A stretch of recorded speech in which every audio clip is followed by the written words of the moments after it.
नमस्कार दर्शकों, आप देख रहे हैं न्यूज टुडे, जिसमें हर खबर है जरूरी और हर विश्लेषण है खास। बात करते हैं मुख्य सुर्खियों की।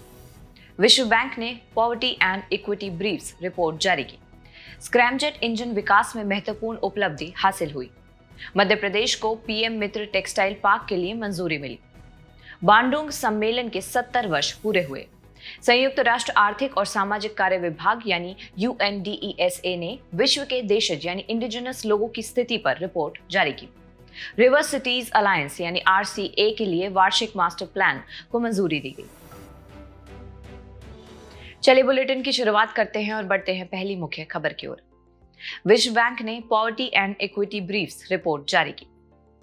चलिए खबर की शुरुआत करते हैं और रिपोर्ट के मुख्य बिंदुओं पर एक नजर डाल लेते हैं। बात करें गरीबी की तो सबसे पहले है चरम गरीबी में कमी के अंतर्गत PPP के अनुसार प्रतिदिन $2.15 से कम पर जीवन यापन करना पड़ता है। यह 2011-12 की 16% से घटकर 2022-23 में मात्र 2.3% रह गई है। करीब 171 मिलियन लोग वैश्विक गरीबी रेखा से बाहर आ गए हैं। यहाँ PPP से आशय क्रय शक्ति समता से है। बात करें ग्रामीण शहरी अंतराल की तो यह 7.7% से घटकर 1.7% रह गया है। बहुआयामी गरीबी देखें तो बहुआयामी निर्धनता सूचकांक द्वारा मापी गई गैर मौद्रिक गरीबी 2005-06 में 53.8% थी, जो 2019 से 21 में घटकर 16.4% हो गई। 5 सबसे अधिक आबादी वाले राज्य देखें तो उत्तर प्रदेश, महाराष्ट्र, बिहार, पश्चिम बंगाल और मध्य प्रदेश में भारत के चरम गरीब लोगों में से 2022-23 में 54% और बहुआयामी गरीबी में से 2019 से 2021 में 51% निवास करते हैं। असमानता के तौर पर यदि आय असमानता को देखें तो विश्व असमानता डेटाबेस के अनुसार भारत का उपभोग आधारित गिनी सूचकांक 2011-12 में 28.8 था, जो 2022-23 में घटकर 25.5 हो गया। हालांकि आय असमानता 2004 में 52 गिनी से बढ़कर 2023 में 62 हो गई है। आपको बता दें कि गिनी सूचकांक या गुणांक आय असमानता की एक माप है। वहीं 2023-24 में शीर्ष 10% की औसत आय निचले 10% की तुलना में 13 गुना अधिक थी। इसके अलावा रोजगार की दृष्टि से देखें तो इसमें वृद्धि हुई है। विशेष रूप से महिलाओं के बीच रोजगार दर बढ़ रही है। शहरी बेरोजगारी दर भी 2017-18 के बाद से सबसे कम स्तर पर पहुंच गई है।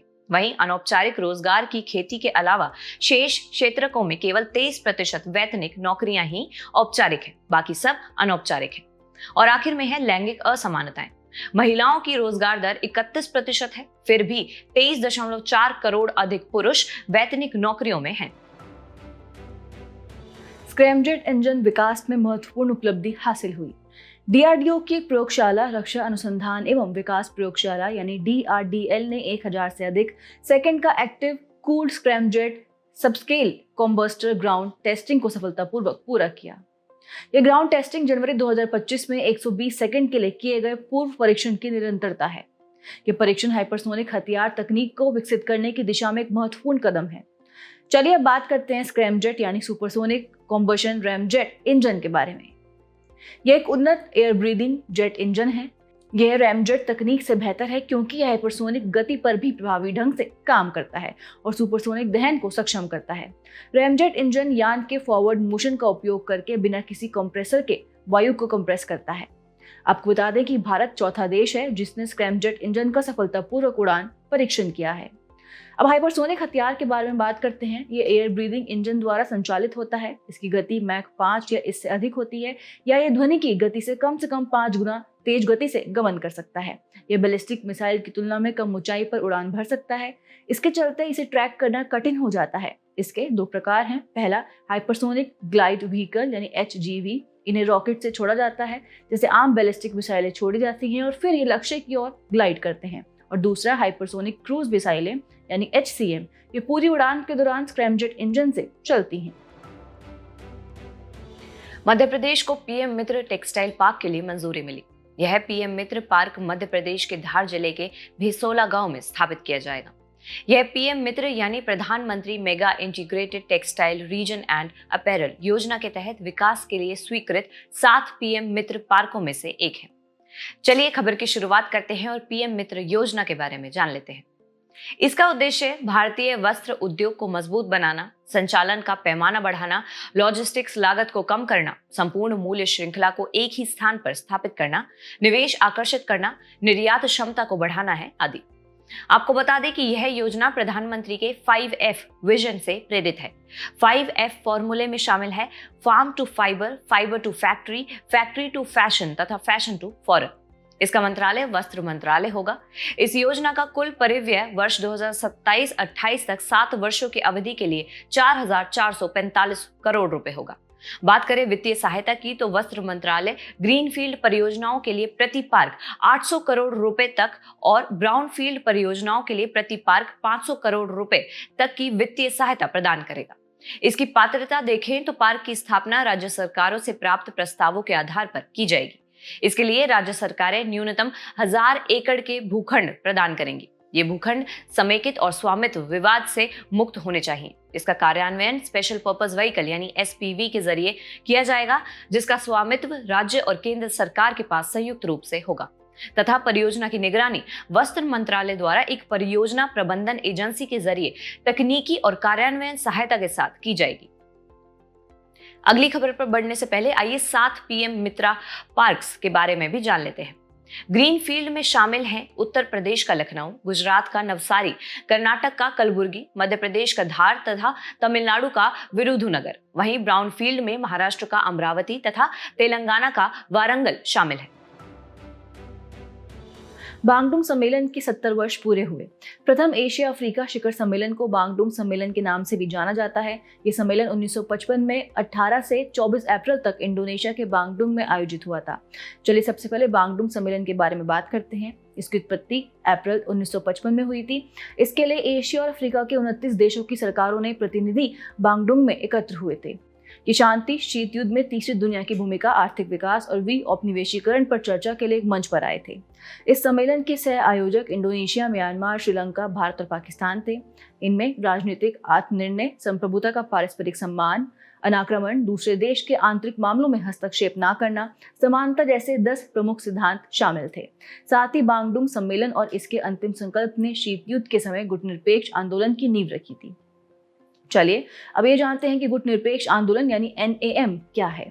गुटनिरपेक्ष आंदोलन उन देशों का एक संगठन है जिन्होंने शीत युद्ध के दौरान संयुक्त राज्य अमेरिका या सोवियत संघ के साथ औपचारिक रूप से गठबंधन नहीं किया था और स्वतंत्र रहने का प्रयास किया था।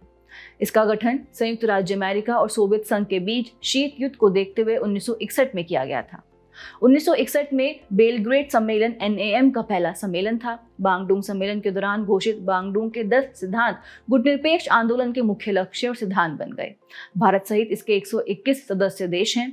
आपको बता दें कि गुटनिरपेक्ष आंदोलन का ना तो कोई औपचारिक स्थापना, चार्टर या संधि है, ना ही इसका कोई स्थायी सचिवालय है। संयुक्त राष्ट्र आर्थिक और सामाजिक कार्य विभाग यानी UNDESA ने विश्व के देशज यानी इंडिजिनस लोगों की स्थिति पर रिपोर्ट जारी की। यह रिपोर्ट दर्शाती है कि देशज या मूलवासी समुदायों को अंतर्राष्ट्रीय जलवायु कार्रवाई वित्त पोषण का केवल 1% से भी कम प्राप्त होता है। साथ ही अक्सर उन्हें जलवायु परिवर्तन से निपटने की निर्णय प्रक्रियाओं से भी बाहर रखा जाता है। चलिए सबसे पहले जलवायु परिवर्तन का देशज लोगों पर क्या प्रभाव पड़ता है ये देख लेते हैं। देशज समुदाय की अर्थव्यवस्था पर प्रभाव देखें तो कृषि, मात्स्यिकी और वानिकी पर आधारित उनकी आजीविकाएं जलवायु परिवर्तन से प्रभावित हो रही हैं। इससे इन समुदायों की आर्थिक आत्मनिर्भरता और संधारणीयता खतरे में पड़ गई है। दूसरा है भूमि और प्राकृतिक संसाधन पर प्रभाव। उनके पूर्वजों की भूमि और पारिस्थितिकी तंत्रों में बदलाव से जमीन से जुड़ी उनकी सांस्कृतिक परंपराएं प्रभावित हो रही हैं। इससे प्राकृतिक पर्यावरण के उपयोग और संरक्षण में उनकी भूमिका तथा इन संसाधनों पर उनकी संप्रभुता कम हो रही है तथा इसका स्वास्थ्य और सेहत पर भी प्रभाव पड़ता है। जैसे स्वास्थ्य देखभाल सेवाएं उपलब्ध नहीं होने तथा पारंपरिक खाद्य स्रोतों से वंचित होने के कारण देशज समुदायों के जलवायु परिवर्तन से संबंधित बीमारियों की चपेट में आने का खतरा बढ़ गया है। और आखिर में है भाषा और सांस्कृतिक विरासत पर प्रभाव। जलवायु परिवर्तन के कारण देशज समुदायों की भाषाओं, परंपराओं एवं सांस्कृतिक पहचान के समक्ष संकट उत्पन्न हो गया है। इनके अलावा जलवायु परिवर्तन से निपटने में देशज समुदायों की भूमिका अहम है।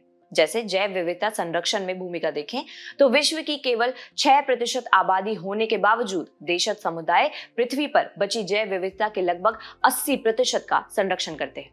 दूसरा है पारंपरिक ज्ञान के संरक्षण में भूमिका। देशज समुदाय भूमि, क्षेत्रों और संसाधनों के पारंपरिक उपयोग व प्रबंधन के अमूल्य स्रोत हैं। इसी तरह उनकी पारंपरिक कृषि पद्धतियां संसाधनों को समाप्त किए बिना पृथ्वी की देखभाल सुनिश्चित करती हैं। उदाहरण के लिए मेक्सिको का कोमकाक समुदाय समुद्री और पारिस्थितिकी तंत्र के पारंपरिक ज्ञान को अपनी भाषा में संरक्षित करता है। वहीं देशज संस्कृति द्वारा संरक्षण की बात करें तो सोमालिया के कुछ देशज समुदायों की संस्कृति में कुछ विशेष प्रकार के वृक्षों की कटाई पर प्रतिबंध है। इस परंपरा का दस्तावेजों में दर्ज नीतियों की बजाय कहावतों, कहानियों और सामाजिक मान्यताओं द्वारा पीढ़ियों से पालन किया जाता रहा है। बढ़ते हैं आज की अंतिम मुख्य खबर की ओर। रिवर सिटीज अलायंस यानी RCA के लिए वार्षिक मास्टर प्लान को मंजूरी दी गई। राष्ट्रीय स्वच्छ गंगा मिशन NMCG ने रिवर सिटीज अलायंस RCA के तहत 2025 कार्य योजना को मंजूरी दी है। इसका उद्देश्य भारतीय शहरों में नदी केंद्रित शहरी नियोजन को मुख्य धारा में लाना है। इस योजना में क्षमता निर्माण कार्यक्रम, ज्ञान साझाकरण मंच, तकनीकी उपकरणों का विकास आदि की एक श्रृंखला शामिल है। ऐसे में सबसे पहले रिवर सिटीज अलायंस के बारे में जान लेते हैं। इसे 2021 में लॉन्च किया गया था। ये जल शक्ति मंत्रालय तथा आवास और शहरी कार्य मंत्रालय की एक संयुक्त पहल है। इसका उद्देश्य संस्थागत क्षमता को मजबूत करना, शहरों के मध्य सहयोग को प्रोत्साहित करना और शहरी नदी प्रबंधन योजनाओं यानी URMP को समर्थन देना है। रिवर सिटीज अलायंस में 145 शहर शामिल हैं। यहाँ तक कि कोई भी नदी शहर किसी भी समय रिवर सिटीज अलायंस में शामिल हो सकता है। अब सवाल आता है कि शहरी नदी प्रबंधन योजना यानी URMP फ्रेमवर्क है क्या? तो इसे राष्ट्रीय शहरी कार्य संस्थान NIUA और राष्ट्रीय स्वच्छ गंगा मिशन द्वारा 2020 में लॉन्च किया गया था। यह अपनी तरह का पहला विजन है जो सुनिश्चित करता है कि नदियों के शहरी स्तर पर प्रबंधन में पर्यावरणीय, आर्थिक और सामाजिक आयामों को एक साथ शामिल किया जाए।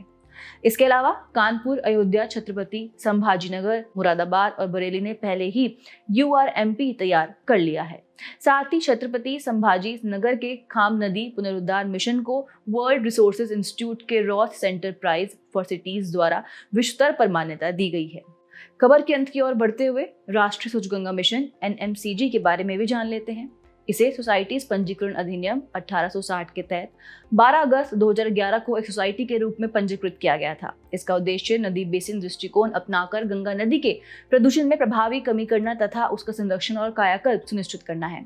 राष्ट्रीय गंगा नदी बेसिन प्राधिकरण यानी NGRBA की कार्यान्वयन शाखा के रूप में कार्य करता है। आपको बता दें, NGRBA का गठन पर्यावरण संरक्षण अधिनियम 1986 के तहत किया गया था।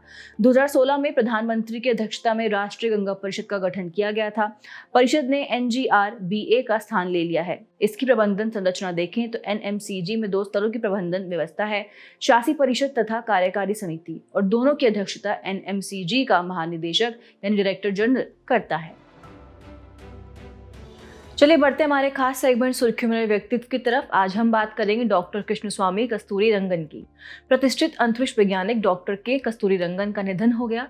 इनका मुख्य योगदान देखें तो उन्होंने 1994 से 2003 तक इसरो के अध्यक्ष के रूप में कार्य किया था।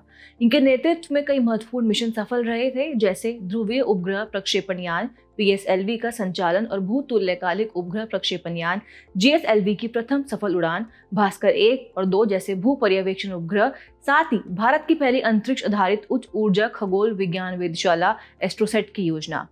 शिक्षा के क्षेत्र में योगदान देते हुए इन्होंने मसौदा राष्ट्रीय शिक्षा नीति 2019 पर समिति की अध्यक्षता की थी। ये पारिस्थितिकी रूप से संवेदनशील पश्चिमी घाट पर एक रिपोर्ट तैयार करने के लिए गठित 10 सदस्यीय उच्च स्तरीय कार्य समूह के अध्यक्ष रहे थे। रिपोर्ट में पश्चिमी घाट के 37% क्षेत्र को पर्यावरणीय रूप से संवेदनशील घोषित करने का सुझाव दिया गया था। हम डॉक्टर के कस्तूरीरंगन जी से दूरदर्शी नेतृत्व, लोक सेवा जैसे जीवन मूल्य सीख सकते हैं। चलिए बुलेटिन के आखिर में बढ़ते हैं आज की संक्षिप्त सुर्खियों की तरफ। केंद्र सरकार ने GST अपीलीय अधिकरण प्रक्रिया नियम 2025 अधिसूचित किए। इन नियमों में GST-AT के समक्ष अपील दायर करने, इसका प्रबंधन करने और इससे जुड़ी निर्णय प्रक्रिया का विस्तार पूर्वक वर्णन किया गया है। आपको बता दें कि GST-AT एक अर्ध न्यायिक संस्था है।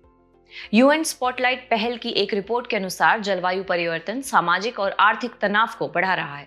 इससे महिलाओं और लड़कियों के खिलाफ हिंसा के स्तर में वृद्धि हो रही है। रामसर कन्वेंशन के महासचिव ने कहा कि भारत में चीन की तुलना में अधिक संख्या में रामसर साइट्स हैं। आपको बता दें कि वर्तमान में भारत में 89 रामसर साइट्स हैं, जबकि चीन के पास 82 साइट्स हैं।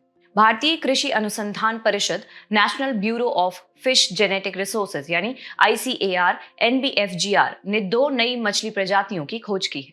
संयुक्त राज्य अमेरिका में वैज्ञानिकों ने विद्युत चालकता वाले CA इलेक्ट्रोथ्रिक्स याकोनेंसिस नामक बैक्टीरिया की खोज की है।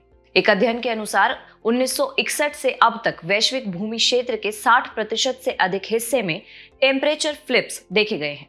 शोधकर्ता ने पाया कि पहले तीव्र फ्लिप्स संभवतः 20वीं सदी की शुरुआत में आरंभ हुए थे, जिनमें हाल के दशकों में तेजी आई है। फोनॉन के गुणों को नियंत्रित करने की एक सफल विधि की खोज की गई। फोनॉन एक कंपन ऊर्जा की इकाई है जो किसी क्रिस्टल के अंदर परमाणुओं के सामूहिक दोलन से उत्पन्न होती है। जैव प्रौद्योगिकी विभाग यानी DBT ने सर्वाइकल कैंसर की जांच के लिए भारत की पहली स्वदेशी रूप से विकसित HPV परीक्षण किट को मान्यता प्रदान की।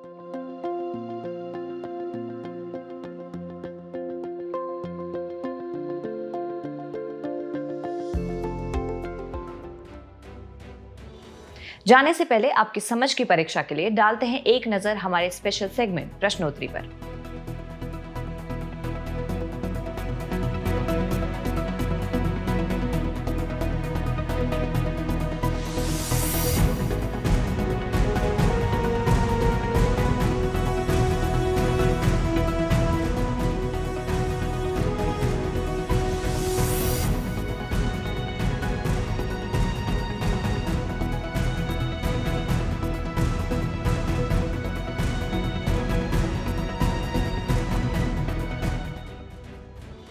हमसे जुड़ने के लिए आपका धन्यवाद। उम्मीद है न्यूज टुडे का यह बुलेटिन आपको पसंद आया होगा। न्यूज टुडे की PDF को डाउनलोड करने के लिए और आज की क्विज के उत्तर के लिए डिस्क्रिप्शन में दिए गए लिंक्स पर क्लिक कीजिए।